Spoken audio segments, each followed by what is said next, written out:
It's your boy, Marky, and we back at it again with another reaction, man.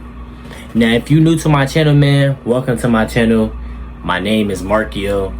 I'm a reactor. I react to hoops. Lately, we've been reacting to a lot of LeBron versus Michael Jordan debates, you know what I'm saying? So hopefully y'all join the wave and just hopefully y'all enjoy my content, man.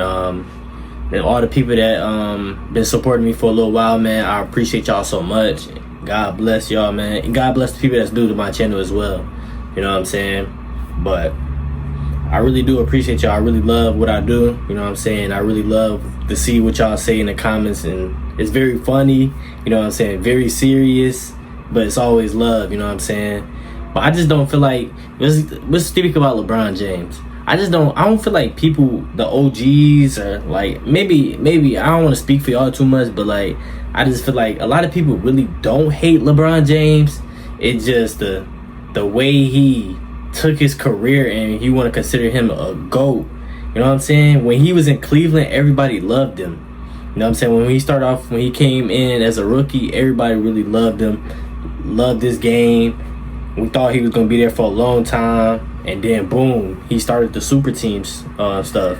And a lot of people just don't rock with it. You know, he ran to Miami, he ran to the Lakers, and he ran to Miami, then he ran back to Cavs, and then he ran to the Lakers, now he ran to Philly. That's why I feel like that turns people up. You know what I'm saying? They like, dang, like, come on, LeBron, relax, calm down, man. Like, you just moving and grooving. Like the greats, like Michael Jordan and stuff, they built everything from the mud to nice and just luxury. You know what I'm saying? It's like LeBron with just straight luxury. He needed it. You know what I'm saying? But y'all let me know how y'all feel about that, man. But let's get straight into this video. LeBron James has never hid from his ultimate goal. I want to be the greatest of all time. But being the GOAT means taking down one man. My motivation is this ghost I'm chasing. That ghost played in Chicago. And to do that, he would have to win at least 6 championships. Then, even more difficult, pass MJ's popularity. And it's hard to describe how popular Michael Jordan actually is. He reinvented what it means to be a sports superstar. Not only was he the best player, he was also the most marketable. He's the first NBA billionaire for a reason. So to beat the GOAT, LeBron came up with a plan, which has failed miserably. In fact, he consistently polls as the most hated player in America. Some people will quote the Joker and say, oh, you live long enough to see yourself become the villain. But LeBron has actually done all of this to himself. In 2002, Sports Illustrated put a 17-year-old LeBron on the cover, calling him the Chosen One. But LeBron embraced that, getting a Chosen One tattoo and adopting the King James nickname. Well, his new NBA teammates didn't like that so much. We got better players than him in this position already on our team, though. I don't think you can really just bring a high school player in and really just think your team gonna really turn around like that. But LeBron quickly showed the hype was real. He dropped 45 points Game 5 of the East Finals, took the Cavs to the finals in 2007. People in Ohio were in love with their basketball hero, but he was about to rip their hearts out like no one in history. Free agency was a tool that Michael Jordan never used. By 2010, it had become a gigantic spotlight for players, and LeBron would use that to grow his popularity. People in Cleveland were so desperate for him to remain a Cavalier, they even made a pretty pathetic song begging him to stay.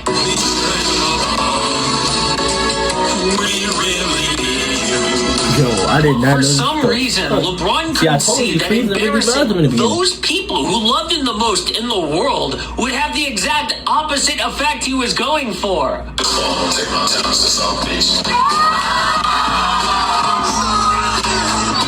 I'm a big LeBron fan, and this is the worst thing that could have ever happened to me. LeBron said he knew the decision was a mistake on the plane ride to Miami. But when he got there, he doubled down by egotistically saying they would win not 1, not 2, not 7 chips. Even Pat Riley looked visibly uncomfortable, and his team was the one getting all the talent. So LeBron embraced the villain role that first year, but the truth is, he wants to be loved. That's why after winning 2 chips in Miami, he went back to Ohio to finish what he started. Winning Cleveland their first chip since 1964 should have been a bigger deal than any one of Jordan's accomplishments. But somehow, LeBron ruined it. He didn't trust Cavs owner Dan Gilbert, so LeBron only signed one-year contracts with a player option. That would keep the team scared of doing anything that LeBron didn't like, and it gave him more power than any player ever. Even Jordan didn't have that much say over the Bulls front office. Wow. So LeBron began to dictate who would get traded, who would get paid. In 2015, LeBron refused to talk to the Cavs until Tristan Thompson got a huge contract. And he got a gigantic bag, but he turned out to be an average player at best. He recruited his buddy D Wade there. Now, some moves were successful, like trading rookie Andrew Wiggins for Kevin Love, but his power created a toxic environment. Fans started calling him Le GM.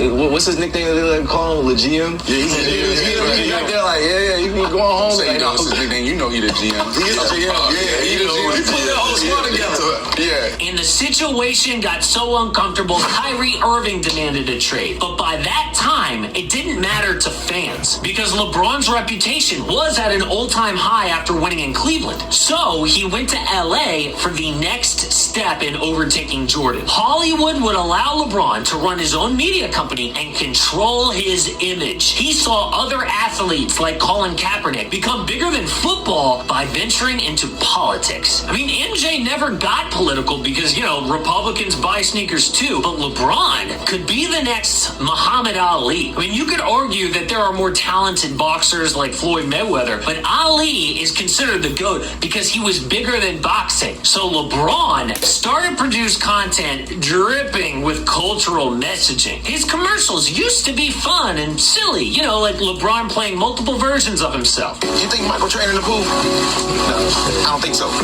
Stop looking at my lemonade. But then his commercials got awkwardly serious. What you're about to watch is a commercial for potato chips. We can let them defeat us,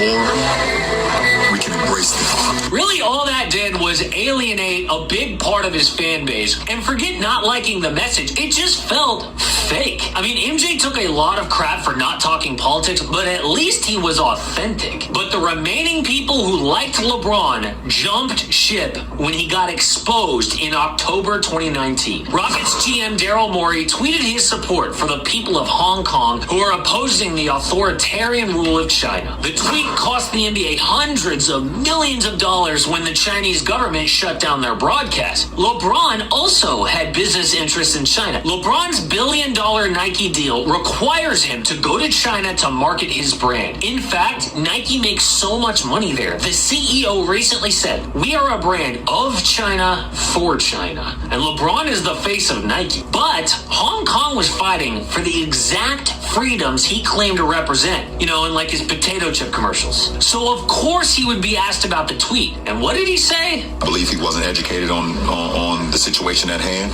and he spoke. And so many people could have been harmed, not only financially, but physically, emotionally, spiritually. Fans in Hong Kong were so upset that they held a protest saying LeBron cared more about money than his so-called values. They even burned his jersey just like the fans did when he betrayed his own hometown. Fans in America felt the same way, started accusing him of faking other things, like pretending to read books in the playoffs, despite suspiciously always being on the first page. I mean, Kaepernick was willing to give up his sport for his beliefs.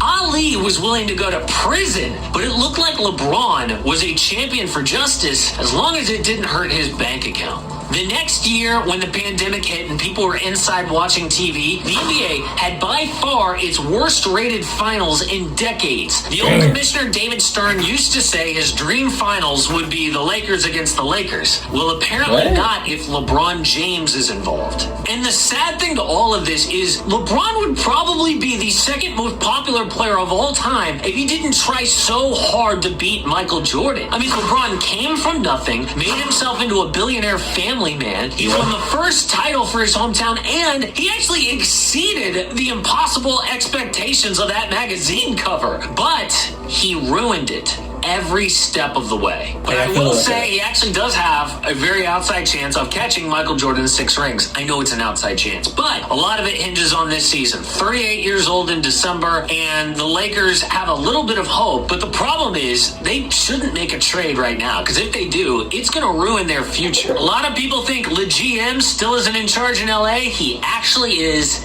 and it's disturbing. Check it out. Now we know LeBron James is playing for the Philadelphia 76ers, man. I don't think nobody hated LeBron James. I just think people just didn't like what he did. Now look where he at now. It's like, I mean, of course that's his life and he can do what he want. He's a grown man at the end of the day. But if you want to consider yourself as a GOAT and you want to have a name for yourself, you got to do a lot of things that will get you on top, but not the easy route. You know what I'm saying? I feel like he took a lot of easy route. You know what I'm saying? If he'd have won the championship with the Cavs, when he stayed on the Cavs and just waited till Kyrie came and waited his turn, like how Mike waited his turn. When Mike won his first championship, he said, man, he was crying. He said, man, a long 7 years. If LeBron would have did that and waited till Kyrie come and they could have developed and gelled with each other, LeBron would have been up there, man. It wouldn't be no hate or nothing. Like LeBron got it out the mud. LeBron pushed himself. LeBron was dedicated. He waited his turn. He failed and failed and failed and failed and start winning with the team and with the city he's from. But he left, man, went to Miami, and then he seen how Kyrie had the talent. He went back to Cleveland. I feel like if Kyrie wasn't never there, he would never win. He probably would have stayed in Miami, or he probably would have went somewhere else. You know what I'm saying? And he went to the Lakers, man. Played with Anthony Davis. He played with so many superstars. Then Anthony Davis got traded. He played with Luka, one of the greatest scorers in today's game. Like, it's just like, man. And then now he playing for Philly. Now he got so many players that's super good. Now they are considered as a finals team already, and they haven't even played a game. You know what I'm saying? Well, I want to look up something right quick before I end this video off. But y'all let me know in the comment down below how y'all feel about that.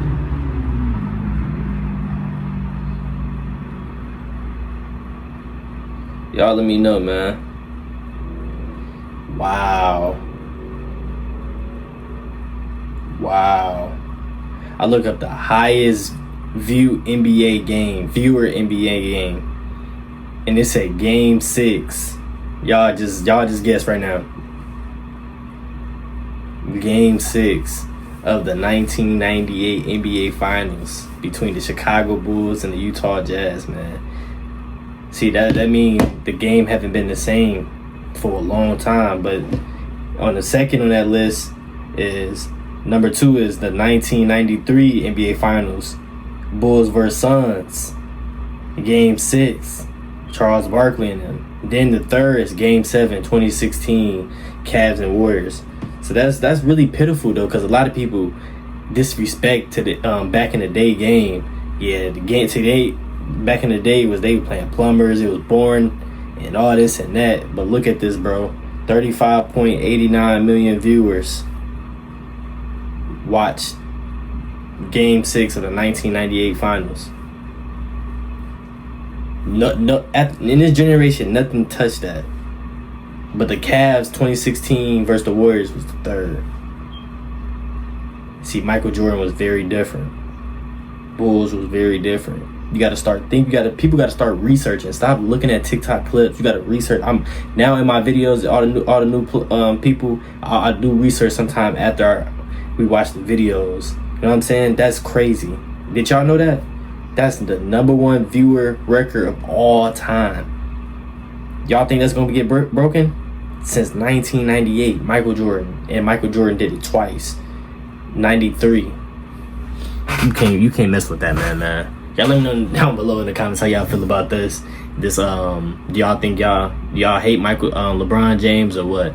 Y'all let me know down below, and make sure y'all like, comment, subscribe, man. We on the road to 16K subs. Beat them comments up, man. Beat them up like Mike Tyson. I'm gonna see y'all in the next video. I'm out.